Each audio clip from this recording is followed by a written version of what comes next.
Greetings, everyone, and welcome to The Decision. This is going to be a presentation by Marcus de France, and I'm going to be going over the different issues and different conflicts that LeBron James himself had to go through during 2010, in which he decided to make the decision to leave the Cleveland Cavaliers and pursue a career with the Miami Heat. So,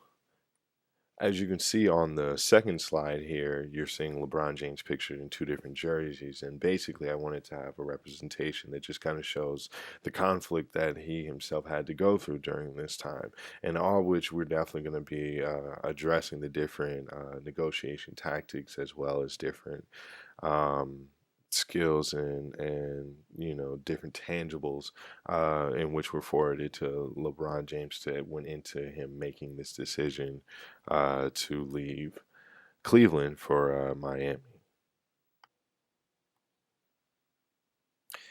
Here you can see the different comparisons between Miami and Cleveland at that time in 2010 when LeBron was making his decision. The different tangibles in which that Miami had to offer, of course, was going to be the different weather,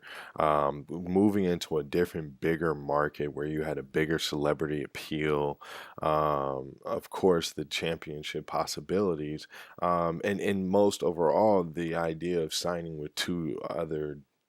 perennial superstars in which is you'll be able to have a long-term deal and be able to achieve something that he wasn't able to do while being in Cleveland for the five previous seasons. Cleveland, on the other hand, did have some tangibles to offer. Of course, the financial of a max deal, as well as showing and being able to perform for the homegrown fans. And talent that he represented of the hardworking people of Cleveland.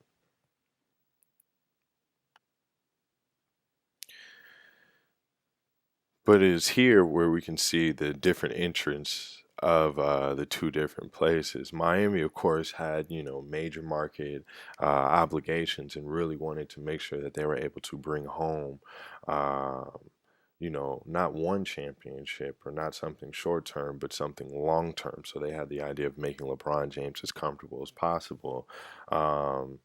that was definitely reported by ESPN, showing that even though the contracts were not able to be all max deals, that they were all willing to work together and make sure that the contracts were going to work out and to be in the best favor of all three athletes being involved as far as the big three. While of course Cleveland had varying interests and more than anything wanted to really keep the idea of being a homegrown kid, a home known product from Cleveland, from Akron, Ohio, in the state, and more than anything, really wanted to make sure that that was the image that was portrayed, but at the same time, it was also an image in which was hurting them because they weren't doing anything to start winning and excelling at a basketball team. As you see projected on this slide with the many different array of pictures and showing a quite big array of a timeline in which LeBron James went through in 2010, you'll definitely see correlation with three different negotiation and concepts which we've talked about in our book. The very first being the idea of negative emotions, I think was one of the biggest things that definitely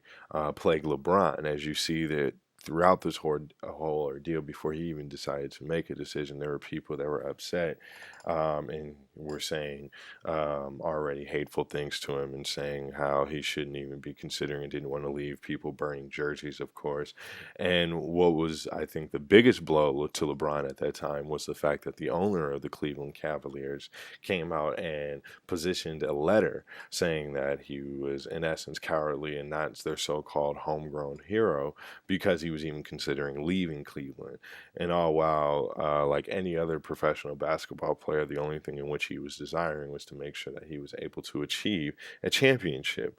But at the end of the day, of course, this in essence did spiral out of control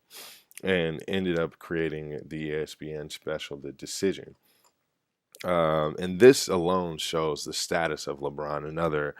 topic in which we discussed, and just shows the status of the overall situation because the simple decision, which most people could just make on their own, or even just notify on other social platforms, was now basically reverted to an hour-long special in which he shared with the people and revealed his answer at one unified time to the entire world. The last overall topic in which, of course, there are many in which we could address, where also I feel like would just be the mutual benefits of weighing out one side to the other. Simply because at that time, as you can see, Cleveland was going to be considered a hostile territory. And it almost, in essence, seemed like that no one really wanted his services there anymore before he even made the decision. And of course, after the decision, there was definitely negative backlash, while Miami was more than welcoming and wanting of the services of LeBron. So as you can see, there's just a conflict of ups and downs and left and rights in essence, in which definitely portray LeBron, but helped, as you can see, push him into the decision with Miami.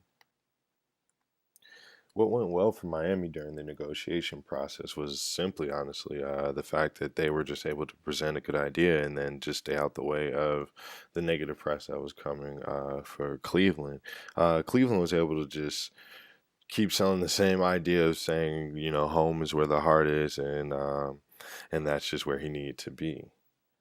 The cons of the actual negotiation process came from the process of Miami possibly waiting a little bit too long in which to sign, the key players of Dwayne Wade, in which was waiting for extension at that time, and making sure that they had Chris Bosh locked into a long-term deal so that they can both be able to stay there for a long time and get things done. Cleveland themselves just at that time was letting the public just take on full control, and once the owner decided to say the negative comments that he did, it made things just very hard moving forward from that point. Overall, there was an agreement that was reached for both parties, and LeBron decided to take his talents on down to South Beach, and potentially, won in the deal and won a couple of championships. So overall, it was a good deal. It was a long-term deal because they were both able to get things done for, 4 or 5 years, in which later on he was able to opt out and, maybe potentially come back home to Cleveland, in which now, of course, if we speed forward to that, we know that now. So overall, great, great deal and good time in sports.